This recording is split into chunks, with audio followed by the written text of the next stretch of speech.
Hello, everyone, and welcome back to the cabin. Can I ask you something? Have you ever watched other passengers boarding a flight and noticed how some people just seem to glide through the entire experience, while others are stressed, struggling, and making their journey so much harder than it needs to be? That title sounds bold, I know. Smart travelers do these 5 things every flight. But here's the truth. After 15 years of working in the cabin, I've noticed that the most relaxed, comfortable, and prepared passengers all follow similar patterns.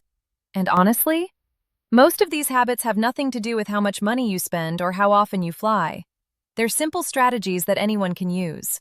I'm not here to make you feel bad about how you travel. I'm here to share what I've learned from watching thousands of passengers, so you can have a better experience every single time you fly. I'm Lucy, and I've been a flight attendant for 15 years. I've worked everything from short domestic hops to 14-hour international flights, and I can spot a smart traveler within seconds of them stepping on board. In this video, I'm pulling back the curtain on the 5 specific things that experienced travelers do on every single flight. Habits that airlines don't advertise but that make all the difference in your comfort, safety, and peace of mind. You know what's interesting? These aren't secrets that only frequent flyers know. They're practical strategies that anyone can adopt, regardless of age or how often you travel. But for some reason, most passengers never learn them, and they end up uncomfortable, unprepared, or dealing with preventable problems at 35,000 feet. This matters now more than ever because flying has become more complicated. Planes are fuller, rules change constantly, and the margin for error is smaller. But don't worry, I've got your back. I'm going to walk you through 5 essential habits that will transform your flying experience. These are things I do myself when I travel, and things I wish every passenger knew before boarding. Some of these will surprise you, and some might seem obvious once you hear them, but I promise, if you start doing these 7 things, your next flight will be smoother, safer, and so much more comfortable. Before we dive in, make sure to subscribe and hit that notification bell so you never miss these insider tips. And if you find this helpful, please share it with a loved one who travels. Knowledge like this is meant to be passed along. Tip number 1. They always check in exactly 24 hours before departure. Let me tell you something that most passengers don't realize. The moment that online check-in opens, exactly 24 hours before your flight, is one of the most critical windows in your entire travel experience. And smart travelers? They set alarms for it. Here's what really happens behind the scenes. When check-in opens, the airline system assigns seats to passengers who haven't already selected them, and more importantly, it creates the standby list order, the upgrade list order, and determines boarding priority for many airlines. If you're one of the first to check in, you have a much better chance of getting that aisle seat you wanted, avoiding a middle seat if the flight is full, or even scoring a free upgrade if you have status. But here's what airlines won't tell you. If you wait until you get to the airport to check in, you're basically guaranteed the worst seats on the plane. I've watched families get split up, passengers with mobility issues get assigned seats at the very back of the aircraft, and travelers end up in middle seats between 2 strangers, all because they didn't check in early. And trust me, trying to fix this at the gate is nearly impossible when the flight is full. Here's what you need to do. Set a reminder on your phone for exactly 24 hours before departure. Most airlines open check-in right at that mark, so if your flight leaves at 3 p.m. on Friday, check in at 3 p.m. on Thursday. Have your confirmation number ready? Check in through the airline's app or website, and immediately review your seat assignment. If you don't like it, you often have options to change it right then before all the good seats are taken. For those of you traveling with companions, this is absolutely crucial. Checking in early dramatically increases your chances of sitting together. Now let's talk about something that happens after you're already on board. Tip number 2. They always do a personal safety briefing for their row. Here's something I need you to hear. Smart travelers don't just passively sit through the safety demonstration. They actively prepare themselves for their specific location on the aircraft. And this habit could literally save your life. Most passengers tune out during the safety briefing. I get it. You've heard it 100 times, right? But here's the truth that we flight attendants know. In an actual emergency, you have about 90 seconds to evacuate the aircraft. That's it. And in those 90 seconds, people panic, forget where exits are, and waste precious time. The passengers who survive emergencies are the ones who had a plan before anything went wrong. I've seen this hundreds of times in my career, and thankfully most have been minor incidents. But I'll never forget one particularly rough landing where we had to evacuate. The passengers who had mentally prepared, who knew where their nearest exits were, got out calmly and quickly. The ones who hadn't? They froze, looked around confused, and created dangerous bottlenecks. Here's your action plan. The moment you sit down, before you even pull out your phone or book, do this personal safety briefing. Count the rows between you and the two nearest exits, both in front of you and behind you. Why? Because in a smoke-filled cabin, you might need to feel your way to the exit by counting seat backs. Look at how the exit doors operate. Are they plug type or push out? Where's the life vest under your seat? If you're in an exit row, read that safety card and understand your responsibility. And here's something most people don't think about. Decide right now that if something happens, you will leave everything behind. No bags, no phones, nothing. Seconds matter. This takes 2 minutes, but it could mean everything. Smart travelers do this on every single flight, no exceptions. Speaking of being prepared, here's another habit that separates the pros from everyone else. Tip number 3. They pack an essentials bag within their carry-on. You know that moment of panic when you desperately need something? Your medication, your phone charger, your glasses, and it's buried at the bottom of the overhead bin that's now blocked by 6 other passengers? Smart travelers never experience that moment, and here's why. The most prepared passengers I see use what I call the bag-within-a-bag system. They have a small pouch or zippered case inside their main carry-on that contains everything they might need during the flight. And they keep this bag at their feet or in the seat pocket, not in the overhead bin. Here's what airlines don't tell you. Once we push back from the gate and that seatbelt sign comes on, you cannot access the overhead bins during taxi, takeoff, and whenever we hit turbulence. I've had passengers nearly in tears because their heart medication was overhead and we were stuck in turbulence for 45 minutes. I've seen diabetics unable to reach their glucose tablets. And you know what breaks my heart?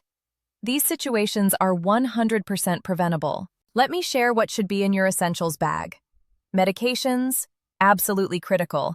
Keep at least 1 dose of everything you need. Phone charger and portable battery, headphones, eyeglasses or contacts if you wear them, any medical devices like inhalers, hand sanitizer and sanitizing wipes, lip balm and lotion. That cabin air is incredibly dry. Snacks, especially if you have dietary restrictions or blood sugar concerns, an empty water bottle, and a pen. You'll need this for customs forms on international flights.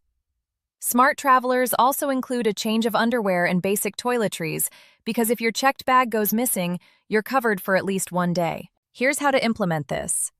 Get a clear, zippered pouch. Clear is helpful for quick security checks.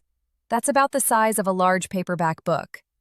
Pack it the night before your flight and make it the last thing you put in your carry-on so it's easy to grab. When you board, pull it out immediately and keep it with you, either at your feet or in the seat pocket in front of you. Never, ever put it overhead. This one habit has saved me, and countless passengers I've advised, from so much stress and potential health emergencies. Now here's something that affects your comfort for the entire flight. Tip number 4. They hydrate. Starting 24 hours before the flight. Let me tell you something that's going to sound simple, but most passengers completely ignore it. The best thing you can do for your comfort and health on a flight starts a full day before you even get to the airport. Here's the reality of flying that airlines don't emphasize. Cabin humidity levels are typically between 10 to 20%. To put that in perspective, the Sahara Desert has about 25% humidity. You are literally sitting in an environment drier than a desert for hours. This leads to headaches, fatigue, dry skin, increased risk of blood clots, worse jet lag, and makes you more susceptible to getting sick from the recycled air. I can always tell who the experienced travelers are by their pre-flight hydration. They start drinking extra water the day before, they avoid alcohol and excessive caffeine before flying, and they continue drinking water throughout the flight. The passengers who don't? They arrive at their destination exhausted, dehydrated, with pounding headaches, and they're way more likely to get sick in the days after their trip. Here's what really happens to your body. At cruising altitude, you lose about 8 ounces of water per hour just through normal breathing. Over a 5-hour flight, that's 40 ounces, over a liter of fluid lost. And if you're not properly hydrated before you even board, you're starting from a deficit. I've seen passengers become so dehydrated they've felt faint, gotten severe headaches, and in extreme cases, needed medical attention upon landing. Your hydration protocol starts now. Beginning 24 hours before your flight, drink at least 8 to 10 glasses of water. Avoid or limit alcohol and caffeine the day before and day of your flight. Both are diuretics that dehydrate you further. Bring an empty, reusable water bottle through security. This is key. You can't bring full bottles, but empty ones are fine. And fill it at a water fountain after security. Ask the flight attendants to refill it during the flight. We're happy to do this. Drink at least 8 ounces of water for every hour you're in the air. And here's a pro tip. Set a reminder on your phone to drink water every hour during the flight, because it's easy to forget. Also, avoid those salty airplane snacks. They make dehydration worse. Bring hydrating snacks like fruits or vegetables instead. Trust me on this one. Proper hydration will make you feel so much better during and after your flight.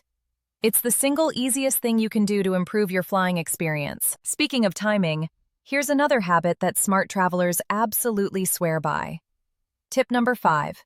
They board last. Yes, really.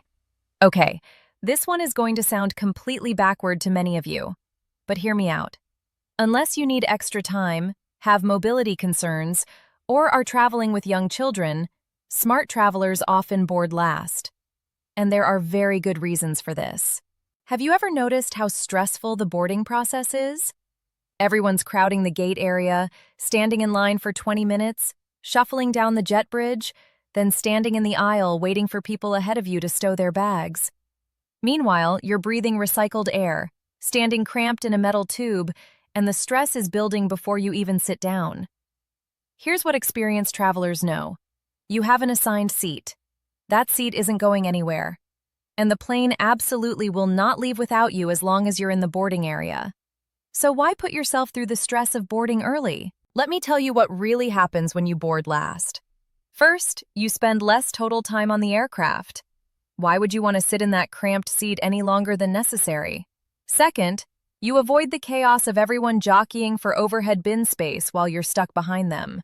Third, and this is important for older passengers, you minimize the time you're standing in the aisle or in uncomfortable positions trying to stow luggage. And fourth, you actually get to your seat faster because most people are already seated and out of your way. Now, I know what some of you are thinking, but what about overhead bin space? Here's the truth. If you're in a later boarding group and overhead space is truly limited, we flight attendants will check your bag at the gate for free. Your bag goes straight to the aircraft hold, and in many cases, you get it back right at the aircraft door when you land, known as gate checking. You don't pay anything, don't have to carry it through the airport, and don't have to fight for bin space. It's actually a benefit. Here's what to do. When boarding is announced, stay seated in the gate area. Bring something to read or check your phone. Watch the line and wait until your boarding group is called and the line has died down. Then walk calmly to the gate, board the aircraft, and head straight to your seat. If someone tells you the bins are full, just smile and ask them to gate check your bag. It's free and easier. The only exceptions to this rule. If you have mobility issues and need extra time, absolutely use early boarding. That's what it's for. If you're traveling with young children who need settling time, board early. And if you have a very tight connection and need to be first off the plane, boarding early can help you get an overhead bin near the front. But for most travelers, boarding last is a game changer for stress levels. Now let's talk about something that happens once you're in the air. Okay, let's recap the most important habits we covered today, because these 7 things will genuinely transform how you experience flying. First, check in exactly 24 hours before your flight. Set that alarm. This simple step gives you better seat options and boarding priority. Second, stay hydrated starting 24 hours before your flight and keep drinking water throughout. Your body will thank you. And third, move every single hour during your flight. It's not optional, especially for longer flights. These 3 habits alone will make you healthier and more comfortable in the air. But remember all 7. Check in early, do your personal safety briefing, pack an essentials bag you keep with you, hydrate properly, consider boarding last to reduce stress, move regularly during the flight, and always have a backup plan ready. You don't have to implement all 7 habits on your next flight. Start with 2 or 3 that resonate most with you. But I promise, once you start traveling like this, you'll wonder how you ever flew any other way. These are the exact things I do on every flight, and the exact advice I give to my own parents and loved ones when they travel. If you found this helpful, please give it a thumbs up and share it with a friend or family member who travels. These tips are especially important for older travelers, so if you know someone who could benefit from this information, please pass it along. Knowledge like this could genuinely make someone's trip safer and more comfortable. And let me know in the comments, which of these habits do you already do? Which ones surprised you? And what topics would you like me to cover next? I love hearing from you all, and your suggestions help me create content that truly serves this community. Safe travels, everyone! Remember, you've got this, and I've got your back. See you in the next video!